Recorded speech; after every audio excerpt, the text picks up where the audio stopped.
So from memory, when did Valve launch Steam? I think to the outside world, I think it was about 2004. I remember it. I remember it very, very well because as a big Counter Strike player, we all played Counter Strike 1.5, which was the disc that you bought and played, and Steam launched, and they mandated Counter Strike was the first game, if I recall, that was mandated. All the Counter Strike players had to migrate to Steam, and so I think my one of my early Steam usernames was Steam Blows. Was one of my very first back with 1.6 and when they launched Steam. So it was a little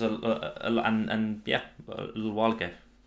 And I remember it because we were still do. We make flight sims and train sims, and back then we were struggling to get what was called shops and retail to actually understand what we did, and so we dreamt up a way of delivering executable via download, and we figured all that out ourselves. And what was actually difficult wasn't that, it was actually trying to get the money for it via the banking system. Anyway, that's a different story, but I think probably anywhere between 15, 16 years ago, maybe 17, who knows, digital really started. And it wasn't sort of too far behind that Xbox kind of got their Xbox Live service, which I think sort of bubbled around about the same kind of time. And then PlayStation were quickly up with PlayStation Network around the same. Now, all of that is before mobile, which we'll come on to a bit later. But Jake and Cliff, how did that affect you? Was that kind of like timely? Were you already doing your stuff? Well, I went in 2005. I mean, the only interaction I'd probably had with Steam was I bought like the orange box or whatever. You remember that? The Half-Life thing back in the day. And because the first bunch of games I made were casual games, so match 3 games, I was selling those via the download sites like Big Fish and everything else. So honestly, Steam had no sort of effect on what I was doing until I put my first game on there, which was 2015. So 10 years later. I mean, I tried to get games on there before for a couple of years, but they kind of ignored me because I was trying to get a match 3 game on there that had done really well off Steam, but there was no interest from them. What was the game called, Jake? It was called Spooky Bonus, and it's a match 3 game that's Halloween themed. Very highly rated on the casual portals, grossed over like $500,000 off Steam. And I was trying to tell people that, hey, you know, why don't you put this game on there? It might do okay. But there was no real interest because they didn't have anyone internally who was a fan of that type of game. So for me, the early launch of Steam had no difference for 10 years, really. Maybe it's different for you, isn't it, Cliff? Because you got on a bit earlier than me and reaped the reward, shall we say. Well, when Steam really became a thing, in my mind, was with Half-Life 2. Is it Half-Life 2? It was, wasn't it? Yeah. That like was only coming out on Steam. And this was a big thing. And I'd been indie and given up for a bit. And then I was at Lionhead when that happened, working on the movies. And Jake's tired of hearing this, but I will repeat it for the amusement of people, and hopefully just to put another nail in the coffin of the guy who did this. There was a guy, I can't remember his name, at Lionhead who was like in charge of business, not Peter, someone else. And at like a company meeting one Friday, I said, have you heard about Steam, this new thing, selling direct? And I knew about this because I'd been indie, and said, why don't we do that with our games here at Lionhead? And they said, no, I don't think that's going to go anywhere. That'll never work. No one will do. No, that doesn't make any sense. Why are you asking such a stupid question at the company meeting? And that was like the attitude. I think people thought that like the retail publishers would not stand for this. You know, it was only with Half-Life 2, I think, that anyone had like the firepower to say, if you want Half-Life 2, you'll have to install Steam. Nobody wanted to install it.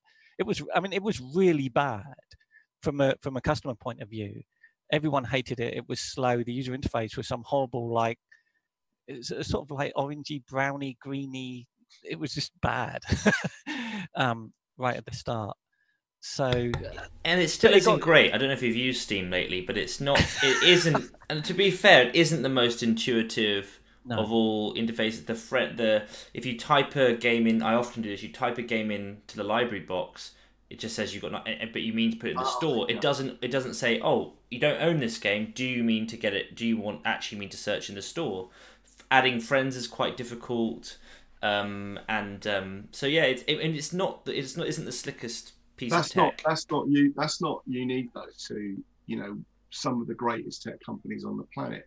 eBay, for example. I mean, that website is just stuck. It's kind of antiquated. But I guess for them to change it much means that, I mean, there's obviously stuff going on in the background, but fundamentally you're up against massive change that someone will come along and disrupt eBay, I suppose, one day. But well, this is a lot like I used to work on like trading floors and in the city, and it's a lot like banks. People think that like when a new bank comes out, like Monzo or something, their user interface is so slick and it's so nice. And then if you like bank with like a high street bank, you think, how can their technology be so awful? And it's because they never change it. And I've been in server rooms at big banks, and like I've come across like an old dial-up modem with like the old like Bakelite phone that you dial the number and then you put it down and you press a button. And that was like a sort of $1 billion Japanese bank that was using that as like a backup link to its like satellite feed. But I think it's the same thing. Like, can you imagine the mayhem if like Steam's whole community was down for a few days while they retooled it? Yeah, but they need to, because it's so bad. Like the forums on my website use Discourse, which is quite expensive, but it's brilliant. Like just being able to copy and paste an image into a post. Yeah. Like that's not new tech. You can't do that in Steam. Yeah. No, it's interesting.